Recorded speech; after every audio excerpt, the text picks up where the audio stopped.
இந்த கொஞ்ச நாளாக நான் வந்து வீடியோஸ் எதுவும் போடல. ஸோ ஏன் போடலன்னா என்னால் முடியல, பேச முடியல. அதுதான் இப்போ தான் கொஞ்சம் டைம் கிடச்சி அதனால பேசுகிறேன். இப்போ ரீசெண்டாக வந்து என்ன நடந்துச்சு, நான் என்ன லேர்ன் பண்ணேன் அப்படின்றத நான் சொல்கிறேன். இப்போ வந்து எனக்கு நான் இருக்கேன் அப்படின்ற ஃபீல் எனக்கு வந்துச்சு. ரொம்ப ரொம்ப ஹாப்பியாக இருக்கேன். நான் அட் த சேம் டைம் கடவுள் எனக்கு ஹெல்ப் பண்ணுறது, கடவுள் கூட இருக்கார் அப்படின்ட்டு. என்ன விஷயம்னா, நான் ஏஜ் 15 வயசுல ஏஜ் பண்ணினேன். அதுலேருந்து 29 வயசு வரைக்குமே என்னால் சுயமாக வேலை பார்க்க முடியாது. எப்போனா பீரியட்ஸ் டைமில் நான் ரெஸ்ட் ரூம் போயிட்டு ஃப்ரெஷ்ஷப் ஆகிட்டு வந்து பேட் மாற்றுறதுக்கே என் உயிர் போய் உயிர் வந்துடும். அந்தளவுக்கு நான் அழுவேன், பயங்கரமாக தலையில் அடிச்சுட்டு அழுவேன். பேடை மாத்திர அந்த ஒரு 10 நிமிஷம் ஆகும். எதுக்கு இப்படி ஆகுதுன்னே தெரியல. நான் ஆகும் 10 நிமிஷம் 15 நிமிஷம் அழுவேன் பயங்கரமாக. ஏன்னாச்சுன்னா இப்போ வந்து என்ன நடந்திருக்கு அப்படின்னா, கரெக்டான பேண்டிஸ் வந்து யூஸ் பண்ணுறது எப்படின்னு சொல்லி எனக்கு அதுவும் தெரியும். பேண்டிஸ் வந்து கரெக்டான பேண்டிஸ் நான் சூஸ் பண்ணிட்டேன், அது ஒரு ப்ளஸ்ஸு. செகண்ட் வந்து எனக்கு ஸ்டொமக் பெயின் அவ்வளோவா இல்லாமல் இருந்துச்சு. அட் சேம் டைம் நான் வீட்டு வேலை எதுவுமே செய்ய மாட்டேன். அந்த டைம் நான் படுத்துகிட்டே இருப்பேன், 24 மணி நேரம் படுத்துகிட்டே இருப்பேன். சாப்பிடும்போது எங்கே உட்காந்து சாப்பிட்றேன்னா சாப்பிட்டுட்டு உடனே படுத்துடுவேன். சில டைம் அதாலே எனக்கு பிரச்சனை வந்து கீரை குழம்புலாம் சாப்பிடும்போது கூலிங்காக கொண்டு கொடுப்பாங்க. சாப்பிட்டா எனக்கு அப்படியே தலையில் எரிக்கும், தலைப்பரம் வந்துடும். ஒரு டைம்லாம் இந்த பீரியட் டைம்லேயும் இந்த ஃபீவரும் வந்துட்டு அந்த டைம்லாம் நொந்துட்டேன். நான் தலையும் சுற்றும் பேண்டும் சேஞ்ச் பண்ணுவேன்.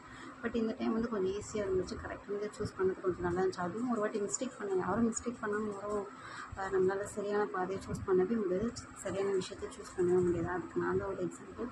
கரெக்டான சூஸ் பண்ணது எனக்கு ரொம்ப பிடிச்சிருந்துச்சு, கரெக்டாக கம்ஃபர்டபுளாக இருந்துச்சு. வீட்டு வேலை எல்லாமே நானே செஞ்சது. அப்புறமேட்டு அந்த டைமில் சாப்பிட்றதுக்கு எல்லாமே நான் பார்த்துட்டேன். ஈவன் குப்பை போகிறதுக்கு ரொம்ப பயந்தேன்னு கொஞ்சம் நான் வந்து ரொம்ப தூரம் கொஞ்சமாக இருந்தாலும் அதுக்குள்ளே என்னால் முடியாத டைம் குப்பை வந்து போட்டு கொஞ்சம் வீடு நல்லா சுத்தமாக பார்த்துக்கிட்டேன். சமைச்சு சரியான டைமில் சாப்பிட்டுட்டு நல்லா தூங்கினேன். அவ்வளோ பெயின் இல்லை. ஒரே ஒரு நாள் ரொம்ப பெயின் ஆச்சு. பட் ஆனால் எல்லா வேலையும் முடிச்சதுக்கப்புறம் தான் அந்த பெயின் இருந்துச்சு. 4th ரொம்ப இதாக இருந்துச்சு. 4th 3rd அது வந்து ஃபஸ்ட்டு விஷயம் வந்து இந்த 2026 ரொம்ப அமேசிங்காக இருந்துச்சு. கடவுள் கொடுத்த வரம்னு சொல்லுவாங்க, அந்த மாதிரி இருந்துச்சு.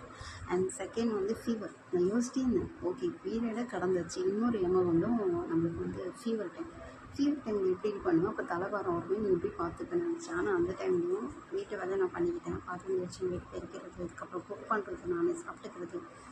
தலை அவ்வளோ சுத்தம் எனக்கு, என்னால் முடியவே முடியாது. அது முடியல மீன்ஸ் முடியல, உண்மையாலுமே முடியல. ரொம்ப அழுதேன். கரண்ட்டு வேறு போயிடுச்சு.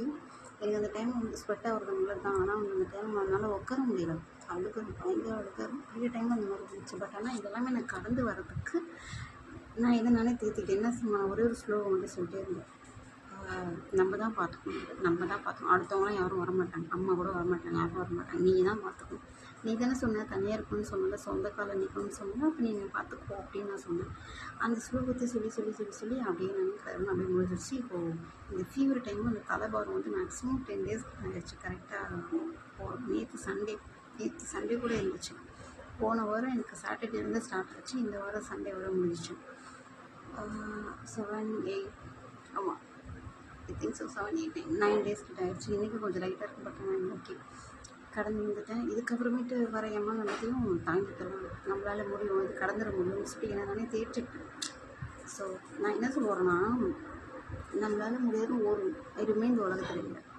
முடியாதுன்னு எதுவுமே இல்லை. ஈவன் இந்த நான் எப்படி சொல்கிறேன், பெண்களுக்கு சொல்கிறேன், மோஸ்ட்லி முடியாதுன்னு ஒன்றுமே கிடையாது. ஆனால் உங்களுக்கு பீரியட்ஸ் தானே, ஓகே அது பட்டன் கொடுத்துட்டு ஒரு பக்கம் கரெக்டான பேட் சூஸ் பண்ணிக்கோங்க.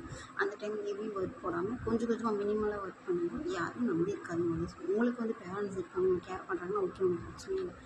இது ஏன் நான் வந்து இது பண்ணிட்டேன்னா, சப்போஸ் இந்த ஃப்யூச்சரில் வந்து இது எனக்கு யூஸ் ஆகும். சப்போஸ் எனக்கு வந்து இப்போது மேரேஜே ஆகாதுன்னு வச்சுக்கோங்க, கடவுள் வந்து நீ தனியாக தான் இருக்கணும்னு ஃபிக்ஸ் பண்ணிட்டாருன்னா அந்த டைம் நான் இது எனக்கு யூஸ்ஃபுல் தானே, ஓகே நம்ம நம்பி பார்த்துட்டீங்க இருக்குன்னு நம்ம பார்த்துருக்கோம், இது ரொம்ப கேஷுவல் அப்படின்ற மாதிரி. ஆனால் இது இந்த லெசன் எதுக்குன்னு எனக்கு தெரியல. இது எதுவும் வரப்போகுதுன்னு மட்டும் தெரியுது. பார்ப்போம். எனக்கு தெரியல, லைஃப்லாம் நம்ம தனியாக தான் இருக்க போகிறோம், இல்லை எனக்கு ஒரு பார்ட்னர் கடவுள் கண்டிப்பாக ஒரு சோல்மேட்டை உருவாக்கி வச்சுருக்காரா என்னன்னு தெரியல. பாவம், என்ன நடக்கட்டும். இப்போ வரைக்கும் சாப்பிடல, அப்படியே தான் இருப்பேன். பசியில் எனக்கு அவ்வளோ எடுக்கல, நான் லேட்டாக தான் சாப்பிட்டேன். லைட்டாக தலைவலிக்கு போயிட்டு நல்லா ரெஸ்ட் எடுப்பேன். And ladies, women's, girls, be strong. எப்போவுமே பி ஸ்ட்ராங், ஓகேவா? 24 hours நம்ம பேரண்ட்ஸ் கூட இருக்க மாட்டாங்க. நம்ம ஹஸ்பண்ட் நம்ம லவ் பண்ணுற பர்சன், இல்லை ஃப்ரெண்டு நம்ம கூட இருக்க மாட்டாங்க. எப்போயோ ஒரு டைம் நம்மளை விட்டு அவங்க ஒரு சூழ்நிலை வரும். அந்த டைமில் நம்மளாலே பார்த்துக்கணும், ஓகேங்களா? இது அடிப்பட்டவனாக பேசுகிறேன். ஸோ இந்த நிமிஷம் நான் இந்த இடத்துல நான் மயங்கி விழுந்தாலும் வெளியே யாருக்கும் தெரியாது. நான் மயங்கி தெளிவாக நான் இருந்தால் தான் உண்டு. நான் இப்போ விழுந்து கிடந்தா கூட நான் வந்து தூங்கிட்டு இருக்கேன் தான் நினச்சிட்டு எல்லாத்தையும் யாருமே ஒரு வார்த்தை கூட கேட்கல தெரியும்.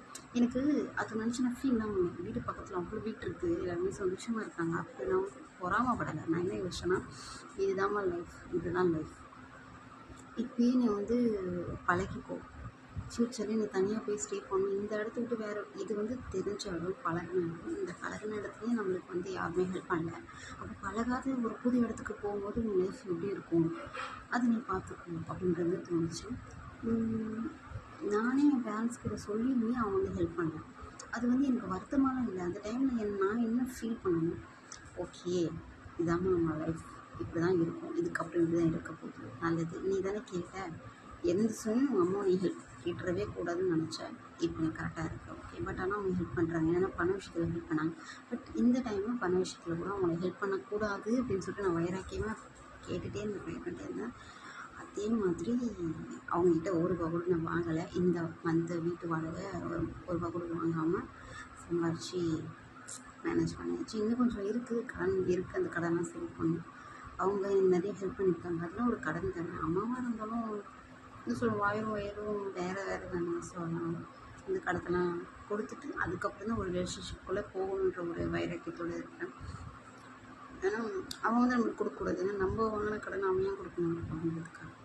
ஸோ இப்போ லவ் பண்ணுறது, மேரேஜ் பண்ணுறது அதெல்லாம் பற்றி யோசிக்கிறது இல்லை. இப்போ நம்மளுக்கு பணம் தான் முக்கியம், பணம் முக்கியம். நல்லா சம்பாதிச்சு சேர்த்து வைப்போம். இதனால் கடன் பிரச்சனையை தீர்த்துட்டு நம்மளால் முடிஞ்சளவுக்கு நம்ம கொஞ்சம் சேர்த்துட்டு அதுக்கப்புறம் ஃபியூச்சர்ஸ்க்கு வந்தாங்கன்னா அவங்க பார்த்துக்கிட்டோம். அது வரைக்கும் நம்மளால் எவ்வளோ ஓட முடியுமோ ஓடும். நம்ம இதுக்கப்புறம் ரெஸ்ட் எடுக்கக்கூடாது, ஓடணும், உழைக்கணும் அப்படின்னு எனக்கு தோணுச்சு. 30 வயசுல தான் அறிவு வரும் போல இருக்குது. ஒருவேளை இப்போ தான் நான் மெச்சூரிட்டியாக இருக்கேனான்னு தெரியல. ஐ திங்க் இப்போ தான் நான் மெச்சூரிட்டியாக இருக்கேன். நல்லா இருக்குது. 30 வயசில் தான் நம்மளுக்கு ரொம்ப ரொம்ப ஸ்ட்ரென்த்து வந்து குறைஞ்சி போகும், நம்மளே வந்து உணர்ந்து கொள்வோம் அப்படின்னு சொல்லுவாங்க. உண்மை அது 100% உண்மை. 30ன்றது ரொம்ப ரொம்ப ஸ்பெஷல். என்னோடய லைஃப் ரொம்ப ஸ்பெஷல். சொன்னப்போ நிற்கிறதுக்கு கேட்கல. லவ் யூ தருவாமா. அண்ட் இந்த வீடியோ எல்லாம் பார்த்தீங்கன்னா உங்களுக்கு யூஸ் பண்ணுறதுக்கு நான் நம்புறேன்.